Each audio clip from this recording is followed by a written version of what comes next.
Hello, you little bastards. You've made it just in time for the Vocal Minority with Nick and Steve, a la Brewski. If it's your first time tuning into the podcast, welcome to the show. You'll soon realize that Nick is very decent and just about as sweet as cherry pie.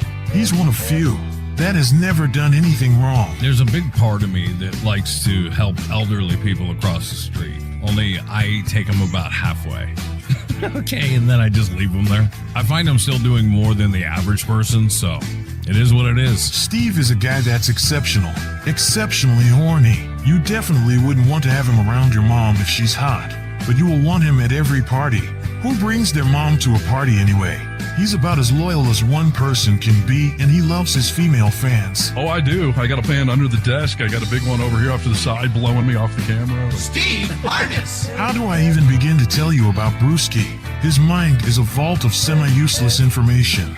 Useless until you need it. It's at that very moment that his oddly overgrown brain will seduce you like Fabio and low-calorie butter. It's time for another brewski. This one is a crazy brewski. You're right, dude. We get it. Someone get me some Cheetos! Can we please move on, dude? You're right, okay? Let's get the podcast going, shall we? Ladies and gentlemen, it's the Vocal Minority with Nick and Steve.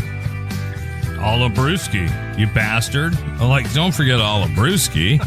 Every time we listen to the podcast that Rachel's listening, she's like, she always mouths, a la Brewski. She asked me the same thing you did. Why do you say a la Brewski? I was like, because it's like pie a la mode. And she was like, oh, I get it. That's brilliant. Steve did not say that, but my wife did. So yeah, I questioned if it was proper French to be using that. Yes, yeah, right. Welcome to the Vocal Minority with Nick and Steve, a la Brewski. Find us online, thevocalminority.net. Find our socials on all your favorite social media sites. And speaking of a la Brewski, my son Brewski, he feels that you are the redheaded stepchild of the show. Like, poor Brewski, you and Nick, just, you don't give Brewski his due. Like, what does that mean? I don't know. He feels that, like, why is it the Nick and Steve show? Why do you guys talk so much? Huh? Where's the Brewski show? We want the Brewski and more Brewski, everybody. So my son's looking out for you. Wow. Well, how is he listening to the show, though? That's a very valid question. I mean, I played him some clips, from the social media stuff. And, maybe on the socials, you're not as, some of them you're more centric in them and others not as much. But, yeah. So he's got your back, just so you know. Well, thank you, Crosby J. We'll have to do some show testing and see. Do you want more Brewski? Testing? Obviously so. That's CJ right. Got my back. That's right. And speaking of my son and what Nick just said, you little bastards, which is also in the setup to our show. Nick uses the word bastards all the time, including here on our local radio station. And my son is quite taken aback by it. He's like it's offensive, you mean? Well, he thinks you're swearing. Like, why does Nick swear on the radio? And why do, You bastard! Yeah, I'm like, bastard, it's debatable if that's really a swear word or not. And, well, that's funny, dude. My mom reacts the same way because I say that around my mother. Sometimes I'll be like, this guy is such a bastard. And it takes her a little second to be like, oh, you use that word in an odd way.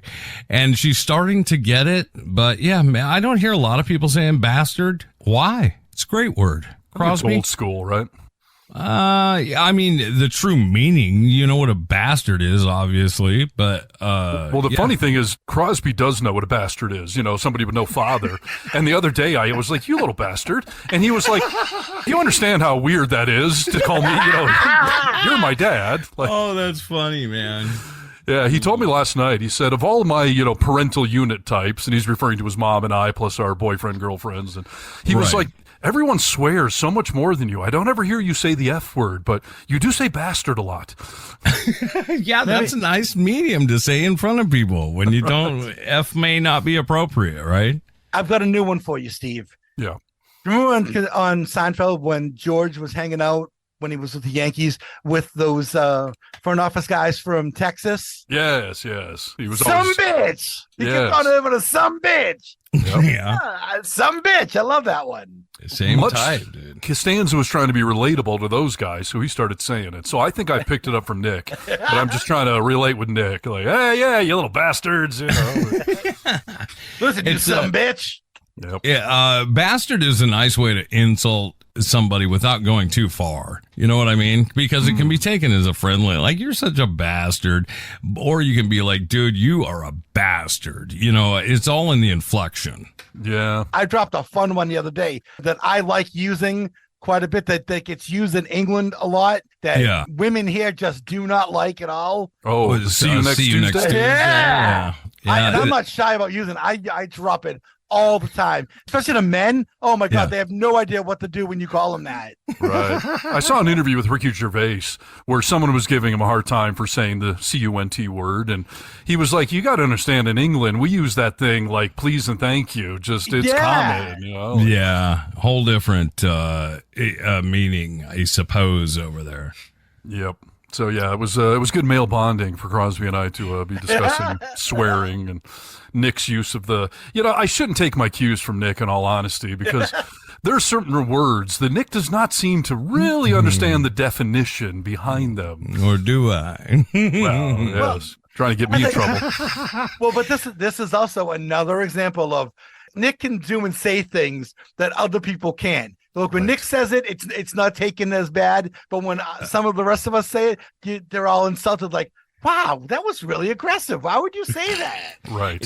You have no idea, Brewski, that is such a compliment to me, because people used to say that about my father his whole life. That's what I heard about my dad. Like, you can just say stuff that other people can't say, and they take it differently. So I'll take it. It's a compliment. Yeah, to some extent, until it gets harnessed in legal troubles. I'll be there by your side if I get you in trouble or if I don't. Listen, the funny thing is, a couple of weeks ago on the program, I was saying that Steve liked to rape somebody. You know, yes, that's a good example. That's a good example, right? Brewski, Dottie said, Dottie was not mad at me at all for saying that. She said something to the effect of, oh, that's just Nick being Nick. So she already knows that I'm not saying anything bad. He just likes to rape somebody once in a while. You know? Yes. And I'm glad my girlfriend seems to get that. I'm not sure anyone else listening does. But then out of the blue this weekend, Dottie was like, so why did Nick say that you abused your ex-girlfriend? That was another fun one. Likes to be abused. Well, no, you said you abused her. Brewski and I were like, no, don't say that. And you're like, no, you abused her. We're like, wait a minute. Okay, I'm here to defend Steve, because when you're doing something and someone waves you on because they want more, that's not abuse. That's consent. I have never abused a woman. I've never raped a woman. And even Nick's like, I should ask my lawyer wife, like, what's the definition of rape? Maybe I'm using that word wrong. Like, I'm pretty sure you're using it wrong. Yeah. I don't know why that's so funny to me, dude. It's real funny. It is funny, but speaking of odd things that men say, Steve, tell us all about men and boys to men. Boys to Men, ABC, the BBC, right? BBD. Bubba DeVoe. That's right. Yes. That's right. These are 90s musical references. Look them up, everybody.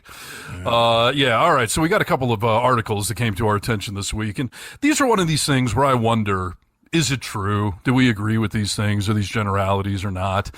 This first article is Male Privilege is Real.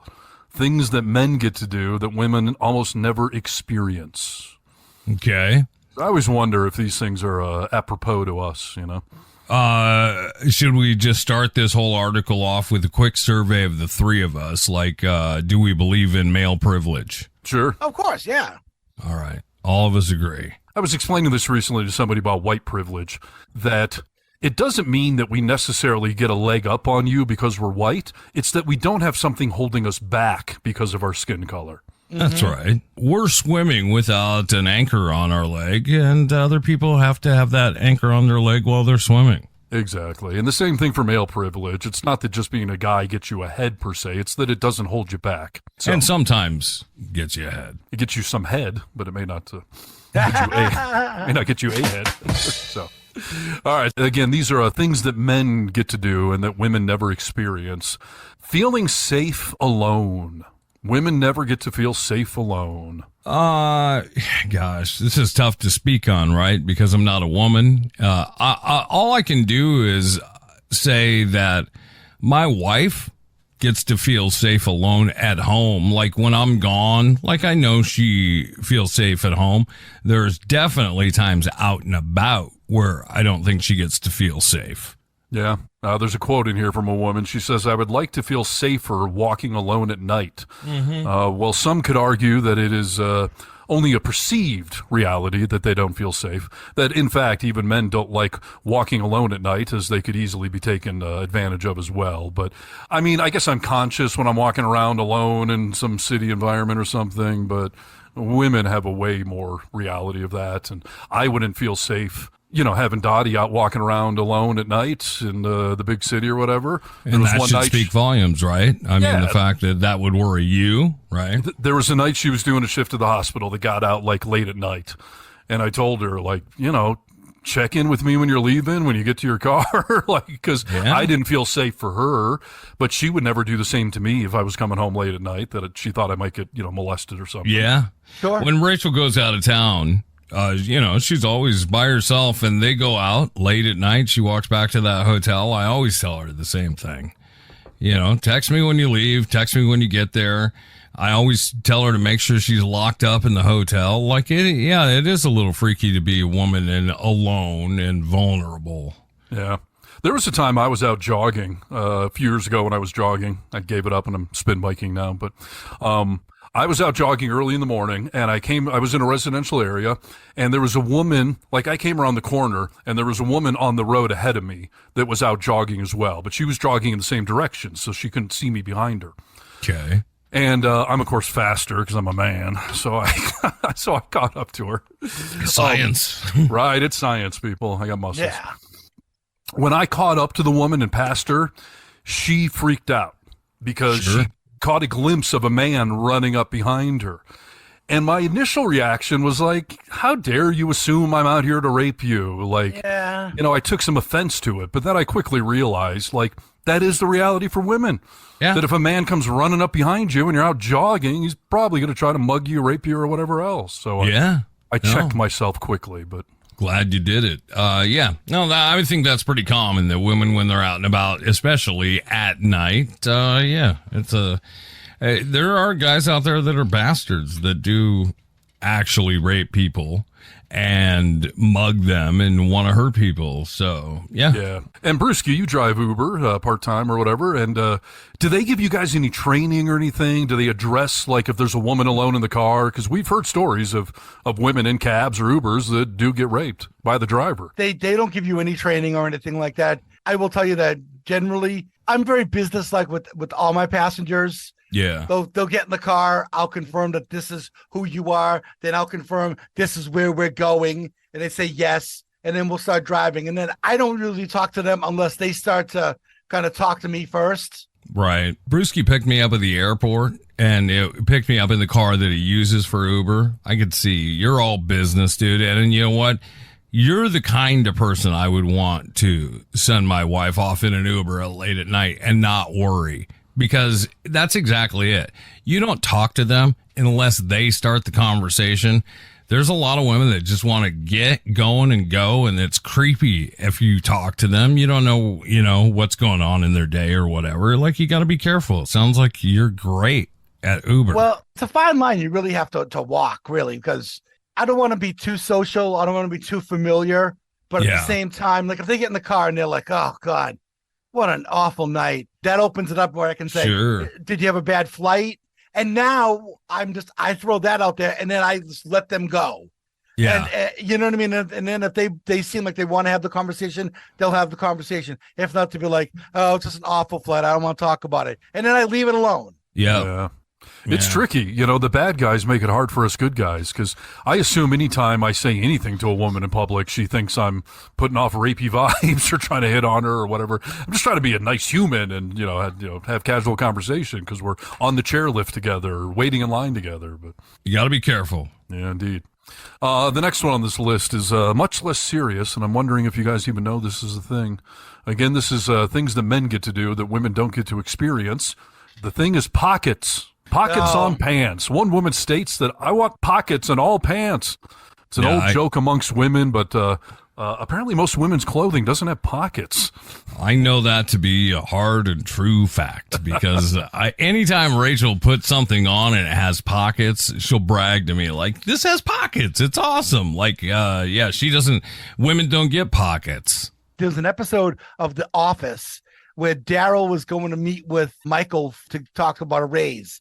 And at one point, Daryl says, are you wearing lady clothes? Yes, because it doesn't have pockets. He's like, yeah, these pants don't have any pockets. He's, well, what's it say inside the liner? And he opens up, it's all pink and it says mysterious. Yeah, mysterious. Yeah. The Jen used to get excited because Old Navy had these dresses for a time that had pockets in it. And I'd say, you don't need pockets. You have a purse. And she's like, no, I just want to carry my smokes and my lighter with me. I don't want to carry anything else. Well, but do they have to have a purse because none of their clothing has pockets? It's one of the reasons, yeah. I would imagine so, nothing has pockets. You either need a purse or a boyfriend or a husband or a girlfriend, you know. But you need a man, huh, Nick? Is that what your message is? I said girlfriend, dude. You heard. But how did this start? So many designers are women. Why aren't they designing stuff with pockets then? Oh, why you assume all designers are women, huh? Well, I said a lot of designers are women, so why aren't they what designing percentage pockets? do you think, Steven? 51%. I don't know. Women don't have pockets. Yeah, I think it's starting to become a phenomenon that they're actually getting pockets these days. It's a phenomenon. We're making progress. Well, so I found this article that says centuries ago, all clothing was created sans pockets. Men and women carried their belongings in small pouches tied around their waist. Then some 400 years ago, pockets were sewn into men's clothing, but this feature was omitted from female garments. In the early 1800s, slimmer silhouettes came into style, so women could no longer wear pockets under their clothes, but had to wear them over their clothes. That's interesting. I remember asking his girlfriend or two back, maybe my wife, I don't know. But I asked, like, why do women always have their cell phones in their butt pocket? Like, they always have it in their back pocket. And she was like, because we don't have front pockets. That's not a thing. And I was completely unaware.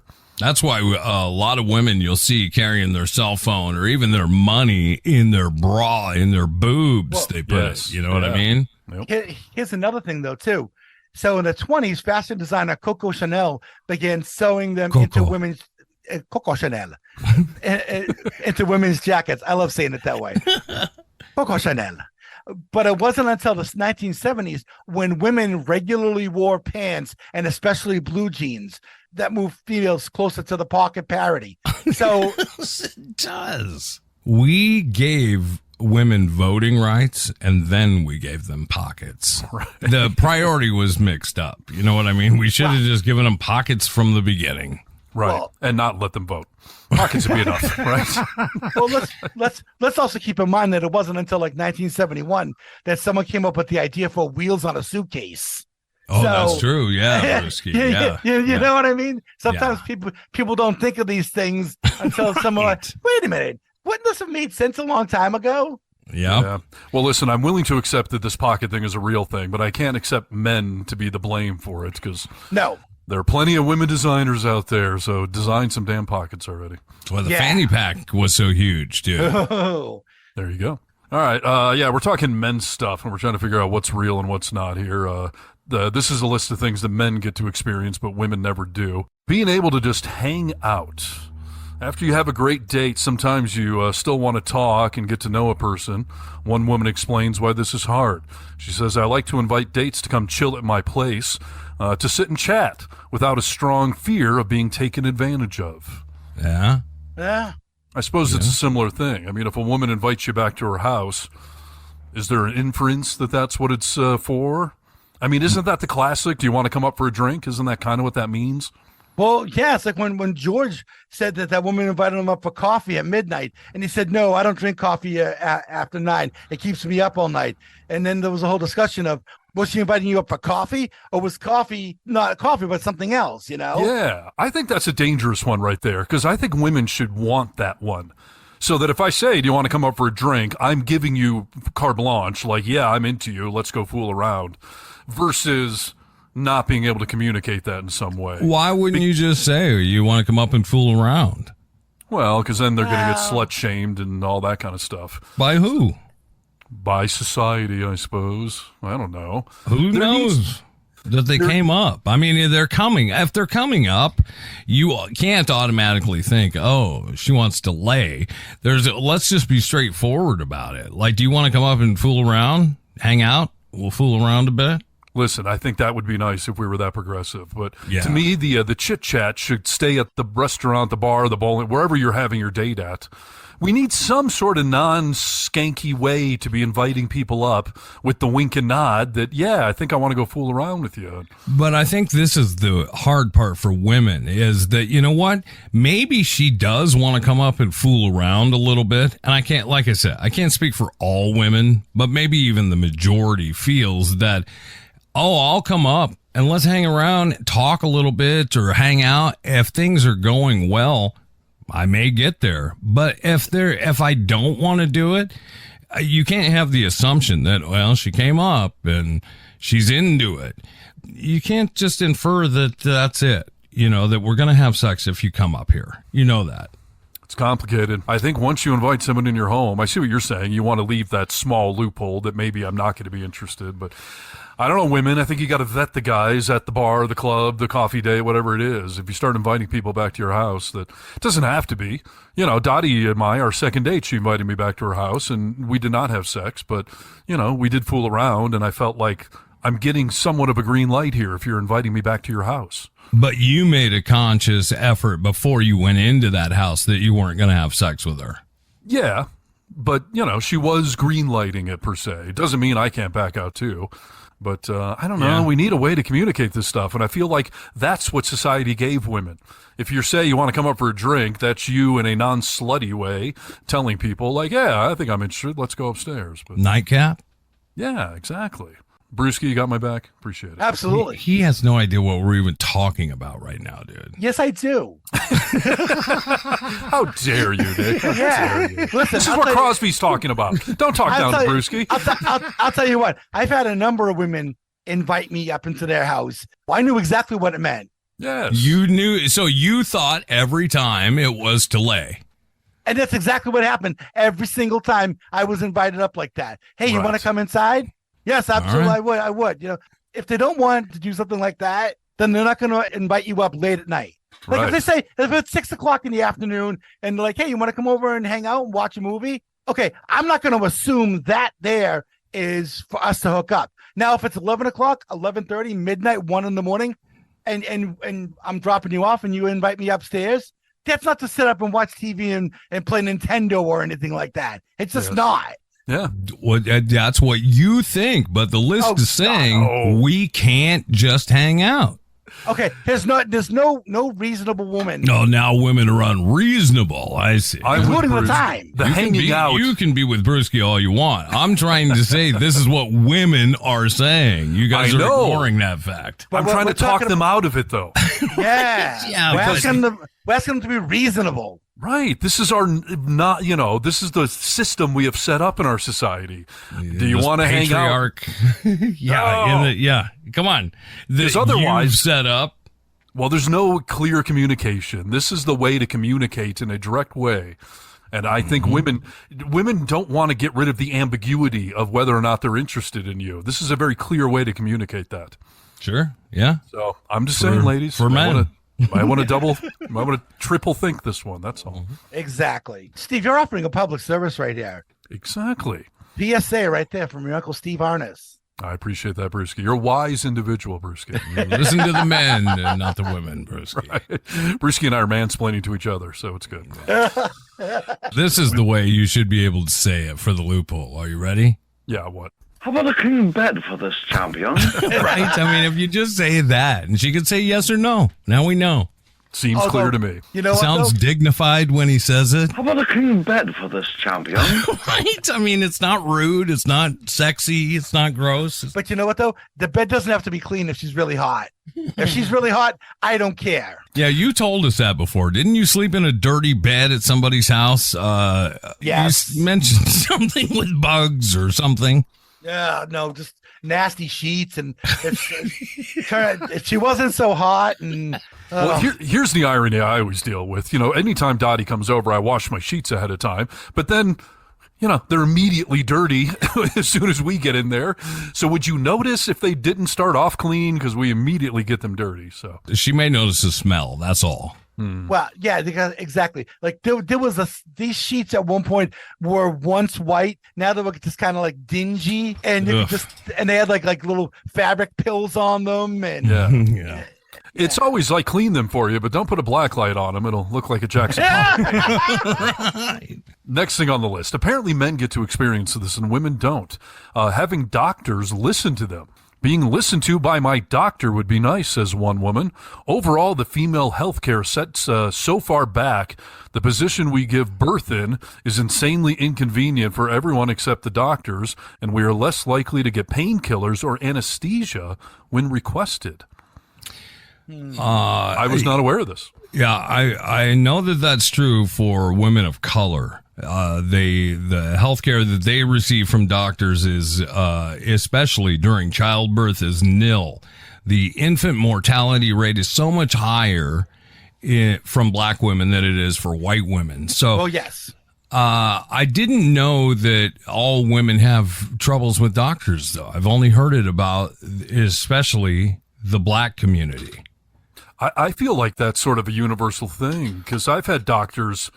When I got my colonoscopy, the doctor, described the procedure. Then he's like, "Do you have any questions?" And I'm like, "This is your thing, man. Like, what do you want from me? Like, I'm here doing what you are telling me needs to be done." I've never told a doctor, like, "Well, I think we should try the colonoscopy this way, or perhaps we should do this procedure." Like, no, I'm not the doctor. You tell me what's going on. Is that just universal? Do women not realize the men don't get listened to either? That's interesting, dude, because from a different perspective, I used to go to the doctor like you, and when I got diagnosed with MS, I soon realized that if I was not going to advocate for myself from my doctors that I was meeting, that I wasn't going to get anything that I actually needed. So I did have to start speaking up, and I feel like most of the time I'm listened to. When I say something, I mean, you can't yell and order something at a doctor, but just even asking your doctor for doing things a specific way. Hey, I'd like to do this test before we went here, and kind of steering that car. But how would you know what test to order? And Well, whatnot? that's the thing is that I usually kind of follow my doctor's lead on these things. Because he's the doctor. Yeah, exactly. I guess I researched it a lot before, and I've been dealing with the same medical problem for so long that I know you become an expert on the could topic. be this or it could be that. Like, let's check this again. I'm feeling this way. I wonder if women spoke up more, if they would be listened to more. Just like for me, like if I knew something to say, I bet the doctor would listen to me, but I don't know. I mean, it can't be coming out of black hole. This has to be coming from somewhere. They took the survey and talked to a lot of women. So. Well, but we're three guys. Do we feel like doctors listen to us? I don't, because why would they? I'm not a doctor. But you've never tried, right? Well, that's a good question. I was in the emergency room a few years ago here in my town, and they almost killed me. I went in with abdominal pain, and the doctor told me, like, hey, listen, for a kid in your age or man in your age, like, it has to be a kidney stone. Because the other alternative would be a thing called diverticulitis. It's an infection in your colon. He's like, you only get that when you're older. So take it from me. You don't need the other tests. It has to be a kidney stone. So he prescribed me painkillers. He said, go home, wait a week. It's going to suck. And I was sitting there going like, well, I can't push back on this. What do I know? And if you're telling me that it has to be this, then so I went along with it. But then my dad, who is a doctor, and this is what I'm saying, like, they're going to listen to people with informed opinions, be them male or female. My dad called the doctor and he was like, no. I want a CAT scan or an MRI done or whatever. You show me that kidney stone or I don't accept your diagnosis.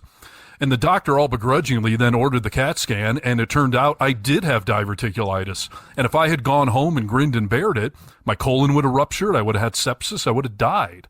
Yeah. So I wouldn't know what to push back on. I wouldn't be arrogant enough to say, well, gee, doctor, maybe it's this, that, or the other thing.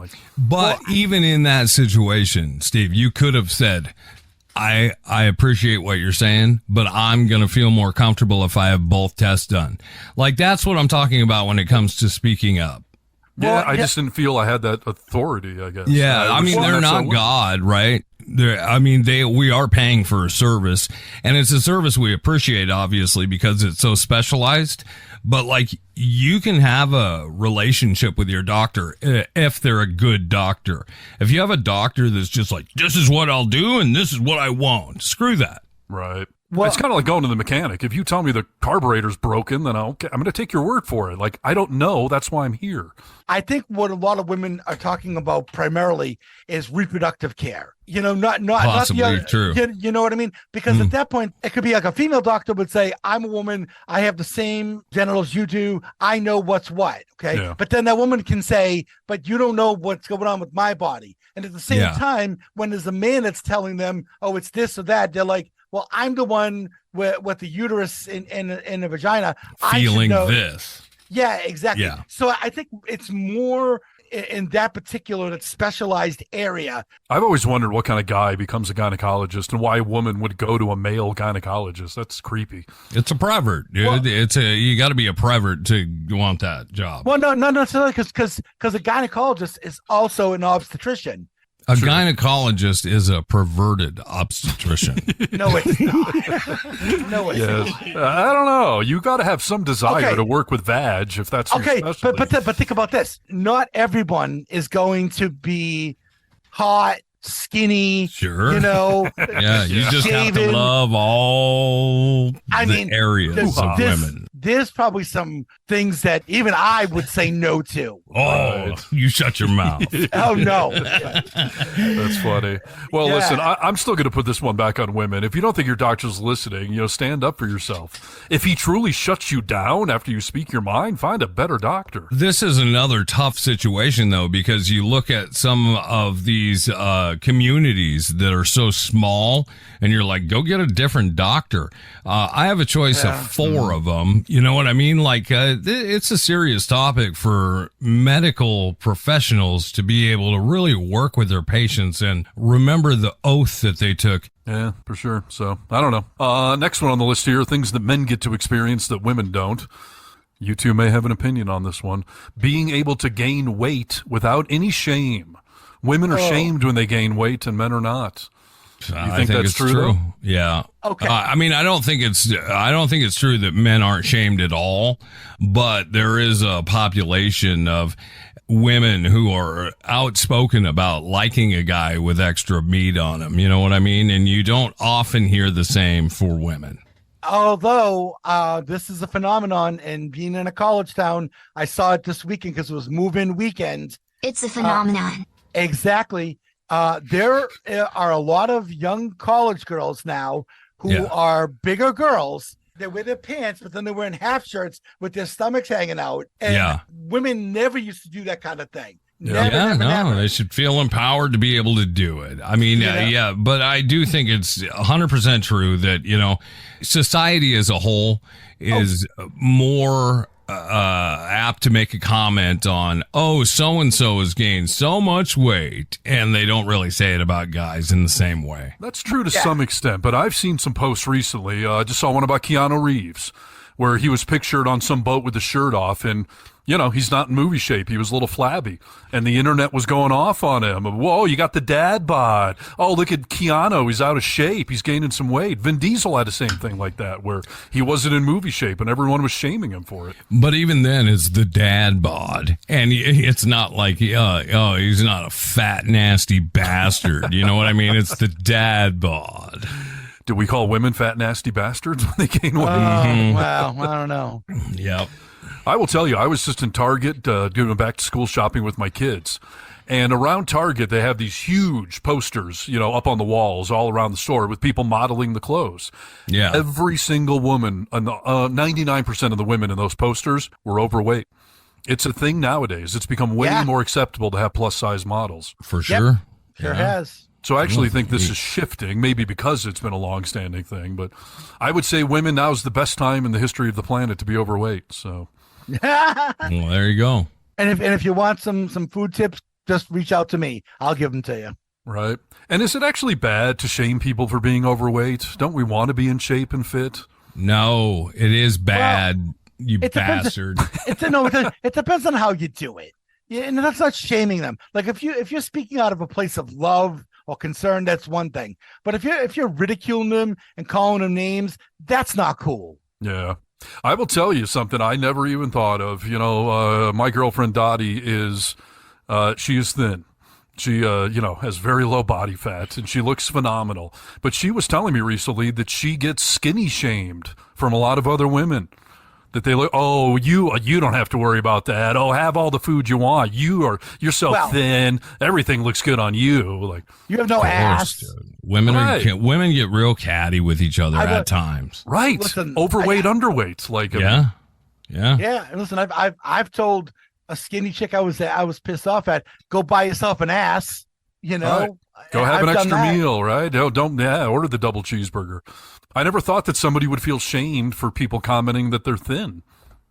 Listen, this is why I don't think we should shame anybody, dude, is it because we may like different body types, you and I, and you could be what you want, and you're beautiful to somebody. You know what I mean? Yeah, no, that's very true. It's like the plus size model thing. And if you look at the average porn site, there's every type of body size out there. So yeah, we should probably stop commenting on people's bodies in general, fat, thin, whatever. Like, let me tell you this. If somebody is overweight, they think about wanting to be healthy. They think about, wanting to be healthier and wishing that they had something inside them to get them to a different point. You don't need to say anything to them. Right. I've been wondering of late if I'm developing body image issues.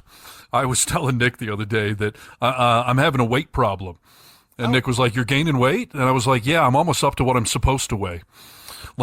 Like, that's not healthy, dude. Right? The BMI says I should weigh 190 pounds, and I weigh like 180. I'm underweight, and I think I look better that way. And I got up to like 187, and I was like, I'm almost to what I'm supposed to weigh. This isn't good. I got to lose a few pounds. And you know why? This is my theory anyway, What? is because you did gain weight at one point in your life and thought to yourself like, ooh, I don't like the way I look. And you did something about it, and you don't want to go back there. Yeah. No, I'm definitely paranoid about slingshotting too far the other way, but I've become paranoid about even weighing what I'm supposed to weigh, and Yeah, that's probably that's not not good. right. No, that's just being healthy. I mean, and you got to be, here's my theory from a fat guy. You should enjoy life a little bit, dude. And you know what? I may overindulge in life and like it a little too much, but everyone should enjoy life a little bit. On your deathbed, I promise you won't be saying like, going out with a fine ass body. Like, you're not going to be thinking about it, dude. You're going to be like, oh, I travel the world and I ate the cake every day. I want to leave a beautiful corpse behind, so. For what, dude? It's only going to last a day or two. Yeah, that's fair. So, all right. That is my list of things that men can get away with. We agreed with a lot of it, but we pushed back on a couple. So everyone should do some self-evaluation. We should always be doing self-evaluation. All right, let's piggyback this article that I have and go through some of these quickly. Oh, first of all, it's by Max Money. All right, great name. Boys are failing to become men, it says. 10 important things boomers failed to teach their sons. Okay. I'm technically not a boomer. We're all Gen X, right? I am, No. yes. So wait, wouldn't boomers have been our parents, or are these Yep. things our fathers failed to teach us? Exactly. Yes. Exactly. Okay. Well, then let's see if that's accurate. All right. And I'll let you know if I'm teaching my son these things or not. Yeah. Number one on the list, substance-free socializing for guys. Did you know that guys can hang out, have a blast without relying on alcohol or drugs? It's a common misconception that socializing must involve substance, but sober activities can lead to even more meaningful connections and conversations. It's just not taught from our parents. Like when you get together, it's for let's go have a beer. Let's go hang that way. Well, we could hang out sober, but why would we want to? Yeah, I'm not going to be a teetotaler. Screw that. Well, that's what this is saying. Like, are our relationships unmeaningful? No. I will tell you, when I was like 18 or something, my dad asked me, like, have you gotten drunk? And I was like, no, Dad, like, I've been good. I haven't gotten drunk. I'm And a he good was like, boy. yeah, he was like, you maybe should, though, because you should learn what your limits are. You don't need to be at some party and get all wasted and wrap your car around a tree. And Yeah. That's true. That's a great way to look at it. yeah, I was surprised by that advice, but Yeah. I don't know. I mean, personally speaking, I never saw my parents drink much. smoke pot ever, any of that kind of stuff. So I don't know that I got that message, but society has certainly taught us that, I would think. Well, and I also think it's just out of, we hang out during the day. Like, I think the three of us, when we hang out, probably hang out more sober than we do altered During the day. by a substance, right? Sure. So, I mean, I guess we're hanging out when we're not drunk, but this is saying that, it never taught us to call a buddy and be like, you want to go hang out, play some Frisbee golf or something without beer, without drugs. I don't agree. Yeah, that's interesting. I've been drinking more of late, and my son thinks it's odd. And I've tried to tell him, like, I know I didn't drink for like 10 years, and that's what you think of me, but it's not bad that I want to have a cocktail with dinner. Like, I think exactly. I went too far the other way. Yeah. Like, I made him think that it's bad to want to have a beer with dinner or something. So I'm like, everything in moderation, kid. That's a good way to look at it. Number 2, joyful life as a single man. Here's the thought. Men can lead a joyful life without being in a romantic relationship. Being single doesn't mean missing out on contentment or fulfillment. Instead, focusing on personal growth, hobbies, and friendships can bring immense satisfaction and happiness to a man's life. Like me, for instance, I'm 52. Yep. I'm single. I've been single since 2013, and I'm fine. I'm fine being by myself. Were you fine initially, or did it take time for you to become fine? So initially, I will tell you, I went a little crazy. I started going out and just trying to fill that void with just hooking up with all kinds of chicks. When I was living with Jimmy and Joey, I mean, I had a lot of ladies over the 3 months that I lived with those guys. But I was kind of like, trying to hide that compensate pain. for that. Yeah. But then once I got past all that and I was home, yep. Get it. This is a funny one because I think Steve feels the opposite way about this. Like, if he has the choice, you'd rather have someone in your life. Yeah. Yeah. But I think it's up to individual metrics. Like, yeah, I'd rather be in a relationship. Brewski's in a place where he's happy being single. There's, to me, no right or wrong there. But did my parents push that? I don't know. But society definitely did. Okay. I will say that one thing that my mother did push on me, though, was your relationship is over. Why can't you get over it and just go out and start dating again? Because my mother would say, well, why aren't you going out and dating? How come you're not going out and doing things? This is when I've been back in Boston for about a year and I wasn't really dating. Yeah. And she's like, you should be out there and being social and dating. And Get I'm back like, in the game. Yeah. And she never got that it was that hard to, quote unquote, get over it and move on, No, that's interesting. When my parents got divorced, my mom had one relationship that lasted a couple of years, and then she has been single for 40 years now or whatever. And I've always felt like that's a little sad, but that's me. So certainly my mom's not pushing me to be in relationships. Sure. Yeah. And everybody's different. I think that's what we all have to remember is everyone has different things, what feels right to them in their life. Yeah. Yep.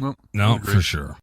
All right. Next thing on our list, meaningful platonic friendships were not taught by our parents, the boomers. Let's debunk a myth. Men can have close friendships with women without romantic intentions. Having female friends is a fantastic experience that offers emotional openness and vulnerability without any pressure. You could be friends with a woman and not be romantically involved. I had a lot of female friends growing up, especially in like middle school, elementary, and even high school. And one of my closest friends is still a woman, Emily. And my parents never once said that was weird or anything like that. Again, society has put that message out there that men and women can't be friends. But I didn't get that from my parents. So. Well, was your dad friends with women when he was married to your mother? I don't know. I don't remember those years. My dad had some female friends in a bowling league that he was in, and then also female friends that in a bowling league that he and my mom were in together. So, and he has some at work too, but those are work people more than anything, not My dad had all kinds of female friends when I was growing up, and it never seemed weird to me. I mean, most of them were people that he worked with and stuff like that, but he saw them socially every once in a while. And, yeah, I don't think it's weird to have female friends. Especially in the industry your dad was working in, because it was selling beauty products and that sort of thing. So that just inherently leads to having a lot of women contacts. Yeah, for sure it did. I'm wondering if our parents were the exceptions to these rules, or if this article's just wrong, you know? No, but think about this, though. When my parents and your parents were in high school and that sort of thing, boys and girls didn't even have the same gym class together. Like That's true. So when my dad found out my junior year, my sister's sophomore year, that we were in the same gym class, my dad said, "Wait a minute, boys and girls are in the same gym class?" It stood out to him. It was weird. Yeah, exactly. Now, this is 1987. So boys and girls back then didn't socialize with each other unless there were groups of people and you were dating or something like that. That makes sense. You didn't have a female friend that you went fishing with or something like that. Yeah. Here's the only honest question, though, for you. Any female friend you've had in your life, when you first met her, you thought about banging her, right? Oh, well, yeah. Okay. It's funny that you say that, because when I was reading over this article, I knew you were going to ask me that question. I knew you were going to ask me that question. And I will say that some of them, yes, for sure. But I think now, as I'm married, and any female friends I get now, like I don't think about it with them. For instance, we were camping this weekend. One of Rachel's friends, who's become one of my good friends, came along. And I thought about this today, that I've never thought about sleeping with her. Yeah, it's interesting. I did. Yeah, of course you did. But the way I was meeting her was different how Nick met her. Nick was meeting her, this particular woman, as a platonic friend. Yes. I was introduced to her in a different way. Yes, 100%. Is there a difference between thinking about whether you would bang her versus evaluating her bangability? Like, you have to have two eyes. You have to acknowledge, hey, your buddy's a good-looking woman. Doesn't mean I want to bang her, but it occurs to me that she's good-looking. I have two eyeballs. Sure. Yeah, I guess that's true. Yeah. Yeah, because Jen had some friends that were really hot, and I would say yes. If you ask me, is this person bangable? I would say yes. But then she had some other friends that I met, and they were great people, and I came to love them. But I could never even think about that particular person in a sexual way, that woman, Yeah. Never. I'm glad we made this distinction. And there we go. We're very progressive. Better. I mean, come on. Men against toxic behavior. What I mean by that is men can call out toxic behavior and set healthy boundaries during conversations. Maybe that didn't happen in the age of our parents, boomers, but does that mean they didn't teach us that you can create a positive and respectful relationship environment by standing up for yourself and calling out toxic behavior in other guys around you? No, that was definitely not taught. Nowadays, society, I think, is teaching that to men, but the boomer generation was not teaching that, no. Yeah, I would think that my dad would never sit someone down and be like, "You're very toxic." Like your behavior is very toxic. We should discuss this. It was assumed or implied that men will be men, boys will be boys. Right? Yes, that's right. Yeah. All right, the next one on our list is, it's a little strange. Are you ready for the title? If not, here it comes anyway. Power of touch in male friendships. Tell me what you think about this one. Men need to understand that platonic and non-familial affection, like hugging, even holding hands or placing a comforting hand around a friend's shoulder, is not inherently romantic or sexual. Physical touch can strengthen bonds and improve mental health. Men should embrace the idea of showing affection to friends to enhance their relationships. Up to an extent. I'm fine hugging you guys, but Nick had confessed on a show a few episodes back that you have a male friend that kisses you on the lips to say goodbye. That's right. That's the more I think about it, that's weird. I don't think it's sexual, by the way, but it's weird. Well, it makes you uncomfortable. Yes, if one of you kissed me on the lips, that would make me very uncomfortable. And that's not homophobia. That's just, I don't even know what it is. That's just out of the norm in a way that's not like me not being progressive, that I don't want you to kiss me. It's just, that's not necessary. Or you think that he's just trying to F with you a little bit, just to screw around with you. Yes, Like, the hug even is if- fine. Men can hug each other. That's cool, but don't kiss me on the lips. That's weird. Well, you know, If we were sitting and having some sort of heartfelt conversation and I put my hand on your shoulder, would it creep you out? If we were talking about like death or something and I'm crying or something like that, yeah, that'd be okay. That wouldn't creep me out. But if we're just chatting about something and you put your arm on me, it's a heartfelt topic. I'd be like, no, why is your hand on me? That's not necessary. There's a Brewski? difference between not necessary and homophobia, okay? Yes, I agree.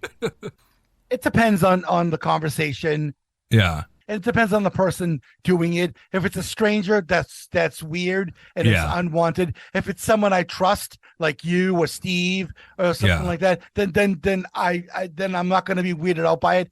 Again, it's the individual that's doing the touching, and also what the circumstances are. Well, so is there a man in your life that you would be okay with him kissing you on the lips, like Dan does to Nick? When I was a kid, maybe my grandfather, I suppose. Not now, though. Not now.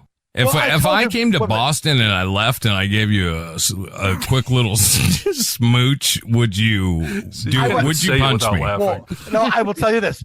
I want Brad Pitt to grab me and give me like a big kiss on the lips, and I want it to be non-consensual, but I want to find consent in the kiss. And you want him to turn you gay for a day. No, not even that. I just want that feeling right there. But only him.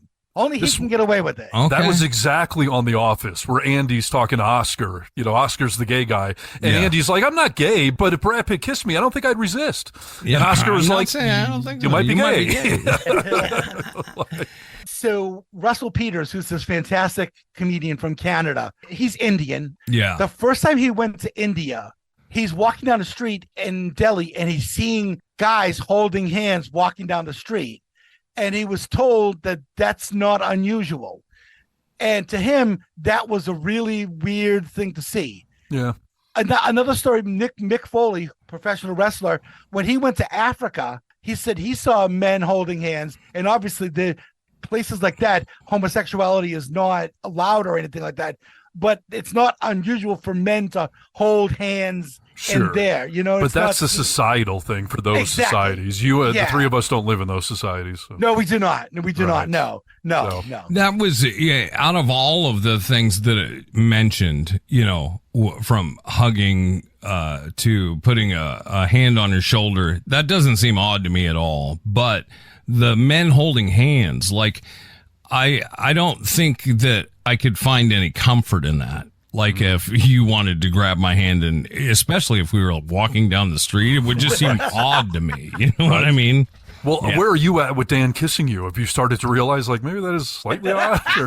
Or? I stick to with what I said on the last podcast, dude, is that, you know what? If he's trying to tell me that he cares about me and it means something to him, it doesn't bother me enough that I would ever say anything. Wow.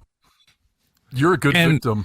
You know what? I know you think that. And let me be clear that if you kissed me, I would feel weird about it. I'm obviously closer friends with you than I am with Dan, but we don't have that relationship. I would have never gone in for a kiss with Dan myself, but the fact that he invited you up for drinks, so I get it. The fact that he did it was like, oh, this is culturally just how he's saying goodbye.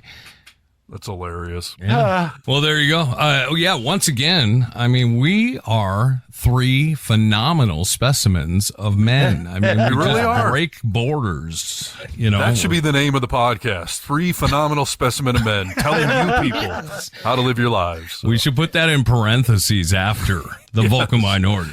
Right, like book chat titles do, you know. Right, yeah. I get you, so. All right, gents. Well, thanks for hanging today. The Vocal Minority with Nick and Steve Brewski on the World Wide Web. TheVocalMinority.net. Find us on the socials and say goodbye, Brewski. Goodbye, Brewski. And we say bye-bye. Test 1 2, test 1 2. Stop.